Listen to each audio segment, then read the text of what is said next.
प्रिय भक्तगण, आज मैं आपको एक कथा का श्रवण कराने जा रही हूँ जो सुनने मात्र से आपके जीवन में सुख संपत्ति और धन की वर्षा होगी। तो चलिए कथा को प्रारंभ करते हैं। अगर आप यह कहानी सुन रहे हैं तो पूरा सुनिए, अधूरा छोड़कर जाने की गलती मत करिएगा, क्योंकि इस पवित्र कथा को पूरा सुनने से आपको मनचाहा फल की प्राप्ति होगी। इसलिए इस कथा को पूरा सुने। आप शिव भक्त हैं तो भोलेनाथ का अनादर ना करें।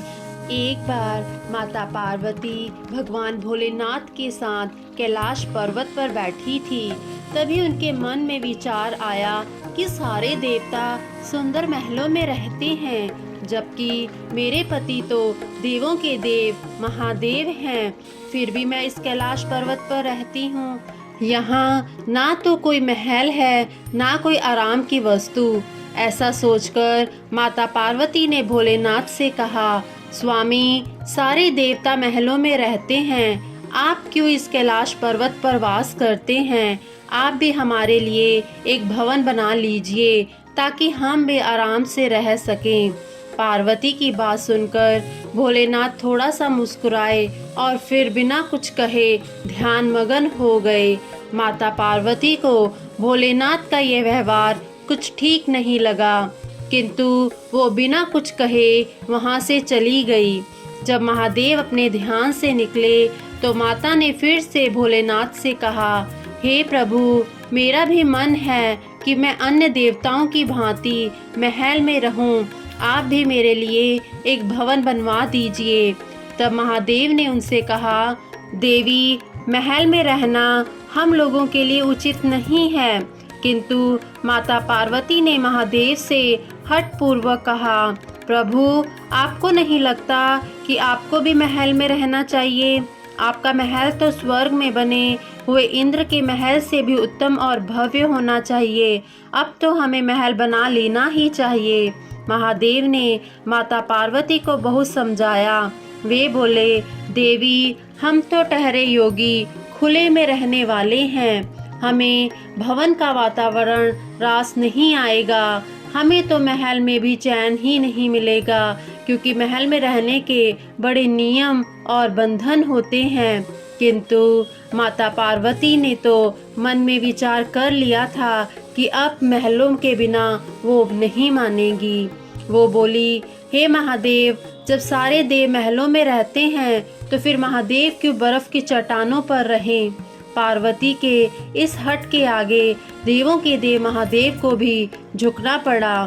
तब उन्होंने इस कार्य के लिए स्वर्ग से विश्वकर्मा जी को बुलवाया और उन्हें ऐसा महल बनाने को कहा जो तीनों लोकों में किसी का ना हो।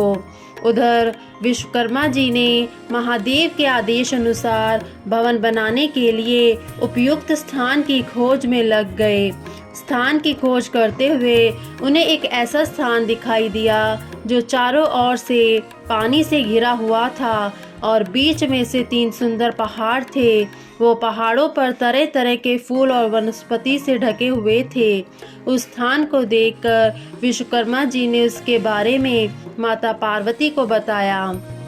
जब माता पार्वती ने उस स्थान के बारे में सुना तो उन्होंने खुश होकर भवन बनाने का आदेश दे दिया। विश्वकर्मा जी ने भवन बनाने की शुरुआत की और अपने विशिष्ट कला का परिचय देते हुए भवन के साथ साथ वहां एक सुंदर नगर का निर्माण भी कर दिया। वह नगर देखने में अति सुंदर था।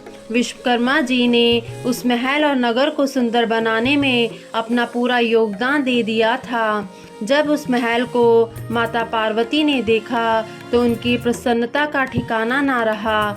उन्होंने विश्वकर्मा को धन्यवाद देते हुए उनकी प्रशंसा की। विश्वकर्मा माता पार्वती और भोलेनाथ को प्रणाम करके अपने लोक को चले गए। घर बनाने का कार्य तो पूर्ण हो चुका था। अब माता ने महादेव से कहकर गृह प्रवेश का शुभ मुहूर्त निकलवाया। गृह प्रवेश के समय ऋषि विश्वा आचार्य तत्व दिया गया था। सभी देवता भी उस समारोह में आए हुए थे। जितने भी उस महल को देखा वही आश्चर्यचकित होकर उसकी प्रशंसा कर रहा था। वास्तव में वह भवन बना ही बहुत अद्भुत था।